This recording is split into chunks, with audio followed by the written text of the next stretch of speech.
The Way of the Superior Man: Purpose, Polarity, and Power.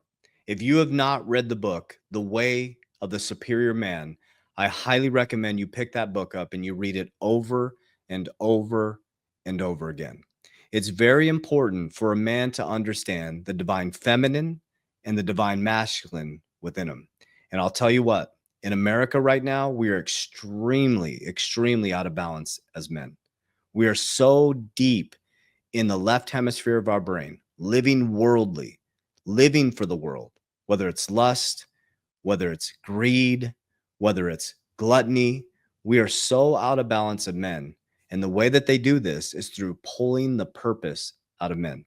If you want to destroy a society or destroy humanity, the greatest way to destroy it is through the men and removing their purpose, teaching them how to look this way when there's a whole nother narrative going on this way, and teaching them that power is dominion over the females, and teaching them that power is money and things. So let's break down all of them. I highly recommend you go get the book, The Way of the Superior Man. It will change your life, and read it over and over again until you understand the polarity inside of you between divine feminine and divine masculine. So the first thing I want to talk about is purpose. I think it was Jim Rohn that said, if you talk to 100 people, 100 men on the street, and I said to you, what's your purpose? Most men would say, to go to work. Well, why do you go to work? To earn income. That's not enough. The society that they put us in, they teach us to go to school, get a job, get a 401k, and make sure that you get good health insurance. They don't teach us to follow our purpose. They teach us in school that you're measured by a grade point average. And then when you become adult, you're measured by your credit score. But I'll tell you what, that is the greatest way to kill society and to kill a man, is to remove his purpose. A man is designed to have purpose. A man is designed to suffer with purpose before it's necessary to suffer. A man is designed to serve his family, and a man is designed to build. That's what we're designed to do. So if you take a man, you put them into a schooling system, and you measure them off a grade point average, not their creative abilities or their actual true passion and skills, and then you force them to get into a job that they don't like. You make them work 8 hours a day, 40 hours away from their family. You pay them in another man's debt, which is the US monetary system, and you get them drunk in the Coliseum, idolizing their favorite football team. You got him. And eventually he gets a wife, he gets kids, and he loses his whole purpose. And what happens is he starts to get demasculized, and he starts to tap into his feminine side of his body, unbalanced. But you need the divine feminine and the divine masculine, is where the polarity comes in. And within a man, you need to understand there's divine feminine and there's divine masculine. It's important to understand them both. A man who is stuck in his head and stuck in his mind with his racing thoughts is tapping into his divine feminine. But a man who is calm, a man who is controlled, is balancing his divine feminine and bringing in the divine masculine through fulfilling his purpose, which is higher than the mind, which is source. You should be getting your purpose from source. For me, it's God, family, protecting my ecosystem at all costs and stay out of other men's business. I'm too busy working on mine. My direction, my guidance, and all my purpose comes from God and the direction from God. Another thing to think about is power. Power is not dominion over the female. Power is not you're greater and stronger and can beat up another man.